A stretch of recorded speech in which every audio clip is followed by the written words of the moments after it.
Warren Buffett stock మార్కెట్లో ధనవంతులయ్యే ఒక రహస్యాన్ని వివరిస్తారు.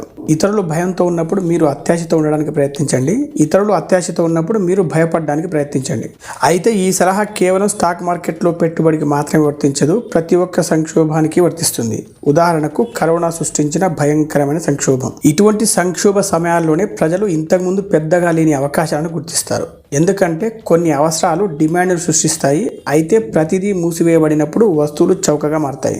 రియల్ ఎస్టేట్ అత్యంత దయనీయమైన పనితీరును కనబరుస్తుంది. స్టాక్ మార్కెట్లు కుప్పకూలిపోతాయి. కానీ ఇదే సమయంలో సంపన్నులు ఆస్తులను కొనుగోలు చేస్తారు, బ్యాంకు రుణాలను పునర్నిర్మిస్తారు మరియు లిక్విడిటీని పెంచుకుంటారు. ఉదాహరణకు ఎవరైనా ₹1,00,00,000 విలువైన ఆస్తిని 75 లక్షలకే కొనుగోలు చేయడానికి బేరసారాలు చేస్తే అమ్మే వాళ్ళు సులభంగానే అంగీకరించవచ్చు. ఎందుకంటే సంక్షోభ సమయంలో ఆస్తిని కొనుగోలు చేయడానికి ఎవరూ ఇష్టపడరు. డిమాండ్ తక్కువగా ఉంటుంది కాబట్టి కొనుగోలుదారులు మరింత బేరసారాలు చేసే శక్తిని కలిగి ఉంటారు. అలా కొన్న ఆస్తిని అతడు 2 సంవత్సరాల పాటు ఆగి ఆర్థిక వ్యవస్థ సాధారణ స్థితికి వచ్చిన తర్వాత అమ్మినట్లయితే మంచి లాభాలను పొందడం ఖాయం. అదే రూలు స్టాక్ మార్కెట్లకు కూడా వర్తిస్తుంది. కరోనా సంక్షోభ సమయంలో స్టాక్ మార్కెట్ సగానికి సగం పడిపోయింది. చాలా మంది ప్రజలు భయపడి తమ షేర్లను అమ్ముకున్నారు. కానీ ఎవరైతే ఈ డబ్బు నియమాలను అర్థం చేసుకున్నారో ఆ సంపన్నులు మాత్రమే కొనుక్కోవడంలో బిజీ అయిపోయారు. అందుకే మీరు అర్థం చేసుకోవాల్సిన విషయం ఏంటంటే ఆర్థిక సంక్షోభాలు శాశ్వతంగా ఉండవు. అవి మీ నెట్వర్క్ను పెంచుకోవడానికి గొప్ప అవకాశాలను సృష్టిస్తాయి.